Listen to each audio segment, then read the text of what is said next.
আতিক দরজা খুলে দেখে এক ফকির ওর দিকে প্লেট এগিয়ে ধরে দাঁড়িয়ে আছে। আতিকের বেশ রাগ হলো, তারপরও কি ভেবে সে একটা 1000 টাকার নোট বের করে বলল, এই নাও ভিক্ষা। 1000 টাকার নোট দেখে ফকিরের চোখ চকচক করে উঠলো। যে না ফকির টাকাটা ধরতে যাবে তখনই আতিক টাকার নোট মাঝখানে থেকে ছিঁড়ে দিয়ে 2 টুকরো করে ফেললো। তারপর 1 টুকরা ফকিরের হাতে দিল। এ কি স্যার, আপনি টাকাটা ছিঁড়া ফেলাইলেন? এই অর্ধেক টাকা দিয়া আমি কি করবো? আগে বলো, ভিক্ষা চাইতে তুমি 10 তলায় চলে এসেছো। দুপুরের সময় তো এই বিল্ডিং এর লিফট বন্ধ থাকে, তাহলে 10 তলায় কিভাবে উঠলে তুমি?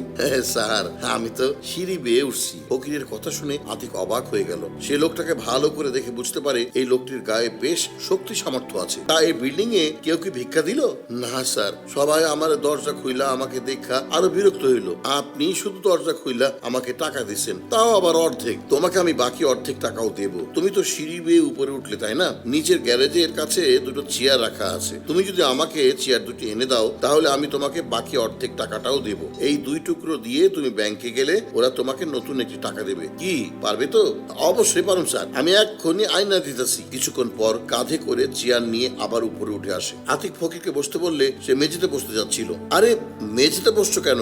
সোফায় উঠে বসো। আতিকের কথা মতো ফকিরটি ভয়ে ভয়ে সোফায় বসলে আতিক তার দিকে 1000 টাকার আরেকটি নোট এগিয়ে দিয়ে বলল, তুমি যে সত্যি সত্যি আমাকে এই চেয়ার 2টি উপরে এনে দিয়েছো তার জন্য এটা আমি তোমাকে বকশিশ দিলাম। আচ্ছা আমাকে বলো তো, এই যে একটা কাজের বিনিময়ে তুমি টাকা পেলে, এটা বেশি সম্মানের নাকি ভিক্ষা করতে গিয়ে মানুষের কথা সহ্য করা বেশি সম্মানের? স্যার, কাজ করে খাওয়াটা সম্মানের। আপনাকে আমি চেয়ার আয়না দিলাম, এই কাজের সম্মানে আপনি আমাকে সোফায় বসালেন, পানি খাওয়ালেন। এত সম্মান আমি জীবনও পাইনি। তাহলে এখন থেকে কাজ করে খাবে। সৎ পথে আল্লাহর উপর ভরসা করে কাজ করলে আল্লাহ নিশ্চয়ই তার উত্তম প্রতিদান দিবেন। এই ঘটনার কয়েক বছর পর এক হোটেলে খাবার খেয়ে আতিক বিল পরিশোধ করলো। ওয়েটার ছেলেটা বিলের ভাঙতি টাকা ফেরত দিলে আতিক দেখে সেখানে একটি অর্ধেক নোট। কি ব্যাপার, তুমি আমাকে ছেঁড়া অর্ধেক নোট কেন দিলে? আমাদের এই হোটেলের মালিক আপনাকে এটা দিতে বললো। কে তোমার মালিক? আতিক দেখলো এক ভদ্রলোক মুখে হাসি নিয়ে তার দিকে এগিয়ে আসছে। আরে, এই লোকটাকে চেনা চেনা লাগছে।